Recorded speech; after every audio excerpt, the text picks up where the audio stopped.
Somewhere in Mississippi right now, there's a piece of video showing a young black man standing on the back of a boat at 2:23 in the afternoon, drink in hand, wearing shorts that match exactly what Nolan Wells had on that day. Nobody can see his face. Nobody can prove it's him. But if it is, it's the last time anyone has ever laid eyes on Nolan Wells alive. And it happened 2 full hours before his friend's boat ever left that island, sitting in a stranger's camera roll this entire time. At the time this video was recorded, this case had just picked up 3 separate developments within days of each other, and a 4th is landing at the exact moment I'm telling you about all of this. A reward that's now climbed past 6 figures.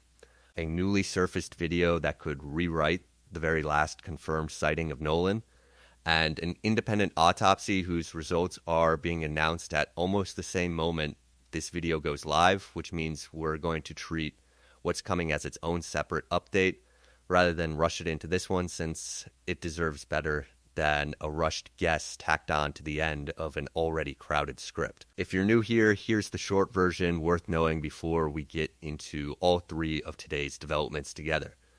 Nolan went out to Horn Island on a boat with a group of friends on the 4th of July. At some point that afternoon, his friends say he chose to stay behind to keep talking to a girl, planning to catch a ride back to the mainland with someone else later. He never made it home, and his body was found in the water off the island 2 days later. Nobody has been arrested so far. Nobody has been charged. Before I go any further, I want to be clear that everyone I'm naming today is either speaking publicly in an official capacity or is a private citizen who has not been accused of any crime by law enforcement. This is a summary of what's been reported by credible named outlets, plus my own reaction to it, which is opinion, not a verdict. Let's start with the video because it's genuinely one of the more unsettling developments this entire case has produced in weeks of coverage. TMZ obtained footage recorded on the afternoon of July 4th, the same day Nolan disappeared, showing a wide shot of Horn Island packed with boats and people celebrating the holiday. As the camera pans across the crowd, you can see a black man standing on the back deck of a boat, anchored in neck-deep water, bending over to grab a drink, with a couple of older adults also on board and several people hanging out nearby. You never see his face. What you can see is that he's wearing swim trunks that match in color the ones Nolan was photographed wearing in that now infamous picture with his friends on their boat earlier that same day. Here's the detail that matters most in the whole clip. The metadata on that video timestamps it at 2:23 in the afternoon, a specific, verifiable number rather than anyone's rough recollection. According to the GPS data we've covered in previous updates, the boat carrying Nolan's friends didn't leave Horn Island until 4:31 that afternoon, more than 2 hours after this footage was recorded. If the man in that video really is Nolan, it means he was still out on the water, drink in hand, mixing with the crowd, a solid 2 hours before his friend's boat ever pulled away from that shoreline. I want to slow down on what this would and wouldn't prove, because it's tempting to treat a detail like this as bigger than it is. It wouldn't tell us anything about what happened to Nolan after this moment. It wouldn't identify who he was with or confirm anything about the argument, the phone, or any of the contested details from later in the day. What it would do if confirmed is push back the known window of when Nolan was still alive and visibly present among the crowd, and it would do it with an actual time-stamped recording instead of anyone's memory of a chaotic afternoon. The person who filmed this apparently felt strongly enough that it might be Nolan that they brought it to the Jackson County Sheriff's Office themselves, and a law enforcement source has confirmed to TMZ that investigators are now aware of the clip and reviewing it. Nobody, not TMZ, not the Sheriff's Office, has confirmed the identity of the man in that video. I want to be upfront about that uncertainty rather than let the excitement of a new lead get ahead of what's been verified. I think it's worth sitting with why a detail like this lands so hard in a case like this one. For weeks, the entire timeline of Nolan's final hours has been built almost entirely out of secondhand accounts, people describing what they remember someone telling them, or what they assumed based on a conversation that happened before whatever came next. A piece of video with an actual embedded timestamp is a completely different category of evidence. It doesn't rely on anyone's memory holding up under scrutiny weeks later. If this genuinely is Nolan, it becomes the single most objective piece of evidence in this entire case about where he actually was and when. And that's exactly why investigators are reportedly treating it seriously enough to review it directly rather than dismissing it as just another rumor. I also want to be honest about the limits of what this video can tell us, even in the best case scenario where the identification eventually gets confirmed. We don't know who else was on that boat with him, whether it was someone from his own friend group or strangers he'd simply drifted toward over the course of the afternoon. We don't know what happened in the roughly 2 hours between this recording and his friend's departure, whether he stayed on that same boat the whole time, moved between several boats the way a lot of people do at a crowded party like this, or made his way back toward his friends at some point before whatever happened next. A single frame of video, however significant, is still one fixed point in a timeline that has a lot of open space around it. What it does is narrow that open space meaningfully, shrinking the gap between the last time anyone can prove Nolan was alive and the moment his friend's boat left the island, which on its own is real progress in a case that's been starved of exactly this kind of hard, verifiable detail from the very beginning. Now, the reward, because it's grown twice now in less than a week. And I think the pace of that growth tells its own story. When Reverend Al Sharpton stood up during Nolan's funeral and announced a $50,000 reward through the National Action Network, in direct response to a hate message accusing the family of only wanting money, it already felt like a significant moment. Within minutes, Liv during that same service. Tyler Perry matched it with another $50,000, bringing the total to $100,000 on the spot. Since then, former NFL player Terrell Owens has joined that fund as well, and the total reward being offered for information leading to an arrest and conviction in Nolan's death now stands at $125,000. I want to think through what a reward at that level is designed to do, because it's easy to treat it as just a number that sounds impressive in a headline. A reward this size is a direct, calculated attempt to change the incentive structure for anyone who is on that island on July 4th and hasn't come forward yet, whether out of fear, loyalty to friends, or simple hesitation about getting involved in something this public and this scrutinized. Sheriff Ledbetter himself has said his office has already interviewed roughly 60 witnesses. $125,000 is specifically aimed at the 61st person, or the 601st, whoever is still sitting on a photo, a video, or a detail they haven't shared yet, because they didn't think it mattered or because they were worried about what sharing it might cost them personally. It's worth remembering, too, that this reward exists inside a case where witnesses connected to it on more than one side have already reported receiving real threats, serious enough that the FBI confirmed it's been working to address interstate threats made against people tied to this story. That's the uncomfortable truth sitting underneath a reward this size. The same national attention that's made a $125,000 reward possible is also the attention that's put a judge's family and a group of teenagers under threats serious enough to draw federal involvement. Both of those things are direct products of exactly how large this story has grown, and I don't think it's honest to celebrate one without acknowledging the other. There's also a practical question worth asking about how a reward like this functions in a case that's already had 60 witnesses interviewed. Money doesn't automatically produce truthful information, and a reward this size can just as easily attract people hoping to cash in with a story that sounds convincing but doesn't hold up. The same way a case this publicized has already attracted anonymous claims and fabricated updates for weeks. Investigators presumably have to weigh every tip that comes in against that same risk, verifying details independently rather than taking any claim at face value, simply because it arrived attached to the promise of a six-figure payout. A reward is a tool for surfacing information that might otherwise stay hidden, not a guarantee that whatever comes in as a result of it will be true. Sharpton's own reasoning for the reward, delivered from the pulpit during Nolan's funeral, was direct and unambiguous.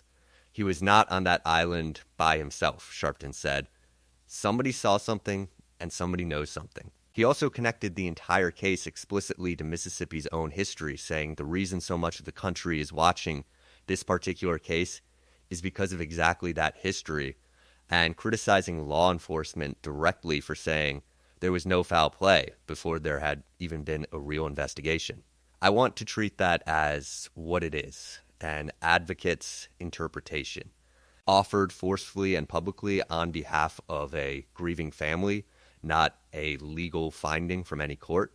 But I also think it's fair to say that interpretation is shared by a significant number of people following this case, and it's exactly the backdrop against which that reward money is being offered. There's institutional weight behind this now too, beyond just individual donors. On July 18th, the NAACP's National Board of Directors adopted a formal resolution of condolence for Nolan's family, calling on local, state, and federal authorities to conduct what the resolution describes as an in-depth, transparent investigation. That's a national civil rights organization formally putting its own name behind a demand for scrutiny in this specific case, which is a different kind of pressure than an individual donor writing a check, and it's part of why the autopsy announcement is happening at the NAACP's own national convention rather than in Mississippi itself. I think it's worth explaining why that choice of venue matters beyond simple convenience or scheduling. Holding this specific announcement at the NAACP's national convention, with the organization's own president and CEO Derek Johnson standing alongside Nolan's parents, places the results of this autopsy inside a much larger institutional framework than a press conference held on a courthouse lawn in Mississippi would.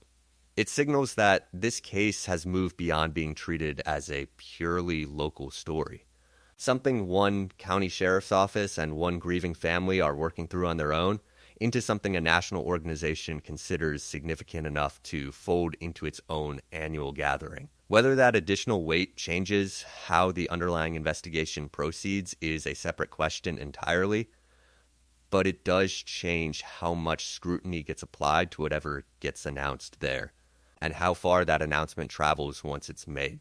Let's talk about what the autopsy could change, since that's the piece everyone's been waiting weeks for, and since the timing of this video means we're going to treat the actual results as their own separate update rather than guess at them here today. Ben Crump has said the independent autopsy, commissioned by the family and paid for by Colin Kaepernick's Know Your Rights Camp organization, would specifically determine whether Nolan had, in Crump's own words, any physical injuries to his body beyond drowning. I think that phrase is worth sitting with for a moment because it tells you exactly what question this specific autopsy was designed to answer. If the findings show nothing beyond what you'd expect from a drowning, that doesn't necessarily end the case, since so much of the public frustration here has never really been about the mechanism of death itself. It's been about the hours leading up to it, the shifting accounts, the delayed phone, the contradictions between friends and witnesses. But it would remove one entire category of suspicion from the table, the possibility that Nolan suffered some kind of physical trauma before he ever went into the water.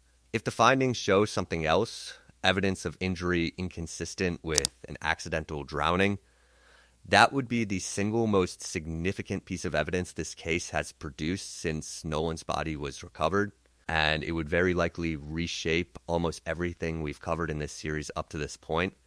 I think it's worth walking through both of those scenarios honestly, rather than just naming them and moving on. because each one would change the shape of what comes next in a meaningfully different way. A finding consistent with drowning alone would likely keep the investigation centered where it's already been, on the timeline, on who saw Nolan last and when, on whether his friend's account holds up against the physical evidence we've covered, the GPS data, the towing call, and now potentially this TMZ video. It wouldn't close the case, but it would remove the most dramatic possible outcome from the table, and it would put a lot of pressure back onto the softer, harder to prove questions this series has been tracking for weeks. A finding that shows evidence of trauma, on the other hand, would immediately shift this from a case about a confusing, poorly explained drowning into a case about how that trauma occurred, who was present when it happened, and why nobody has accounted for it publicly yet. That's a completely different kind of investigation with a completely different level of urgency attached to it, and it's exactly why I don't want to guess at which of these two paths we're on before the people who did the actual examination tell us themselves. Sheriff Ledbetter, for his part, has continued to say that initial interviews suggest Wells chose to stay on the island and that his friends believed he would get a ride with someone else, and that those same friends have been cooperating with an investigation he describes as ongoing throughout every stage of this process so far. Crump has responded to that kind of patience with visible frustration, saying plainly that it's always troublesome when investigations like this one just take forever, while also saying his team is trying to remain respectful and collaborative wherever possible, even as that frustration continues to build with every week that passes. I want to be honest about something here because I think it's the responsible way to handle a moment like this one. I'm not going to speculate about what those autopsy results are going to say. I don't know, and pretending otherwise, filling this video with guesses dressed up as analysis would be exactly the kind of thing we've spent this entire series warning you against every time a fabricated update or an unverified claim has circulated online. What I can tell you is that whatever comes out of that press conference is going to be significant enough that it deserves its own dedicated video told carefully with the actual findings in front of us rather than our expectations about them. Let's step back for a second and look at how far this case has traveled in the weeks since Nolan disappeared. It started as a missing persons report from a mother who couldn't reach her son. It became a body recovered off a remote island, a sheriff's office saying no foul play was suspected before a single autopsy had come back, a family hiring a nationally known civil rights attorney, and a series of contradictions between friends, family members, and secondhand accounts that took weeks to even partially untangle. It became GPS data, an FBI statement, a face-to-face meeting between a grieving mother and the young woman at the center of the case's biggest contradiction. It became a funeral live stream to a national audience, with civil rights leaders using that funeral itself as a platform to keep pressure on an investigation they don't fully trust. And now it's a reward climbing past six figures, a piece of video that might be the last confirmed image of an 18-year-old, and an independent autopsy about to become public at one of the largest civil rights gatherings in the country. I keep thinking about how none of that trajectory was inevitable. Plenty of cases involving a missing young person get a few days of local coverage and then quietly fade once the body is recovered and a preliminary cause of death gets reported. This one didn't fade, and I don't think that's an accident. It's the direct result of a family that refused to accept a quick, convenient explanation, a legal team willing to keep pushing publicly week after week, and an audience, including everyone watching this video right now, that kept asking questions instead of moving on to the next story. Whether that sustained attention ultimately produces real accountability or simply produces more attention is something we still don't know the answer to. But it's clearly changed the shape of how this case has been investigated compared to how it might have gone otherwise. I think that's the most useful way to think about everything we've covered in this specific update. None of these three threads, the video, the reward, the pending autopsy exist in isolation from each other. The video only matters because there's now enough sustained public attention on this case that a private citizen felt it was worth bringing to investigators in the first place rather than letting it sit unnoticed on someone's phone. The reward only reached 6 figures because a funeral service was being watched by a national audience large enough for 2 separate public figures to feel moved to match each other's commitment on the spot. And the autopsy is being announced at a national convention rather than quietly released through a records request, precisely because this case has become significant enough that an organization the size of the NAACP wanted its own platform attached to the moment those results become public. Every one of these threads feeds the others, and understanding that connection matters more than treating each piece of news as its own isolated headline. I want to know what you make of that new TMZ video specifically, and whether you think it's really him. If that timestamp holds up and it really is Nolan on that boat at 2:23, does that change how you're picturing his final hours? Or does it mostly just confirm what we already suspected, that he was still out among a packed crowd well into the afternoon, surrounded by people in broad daylight?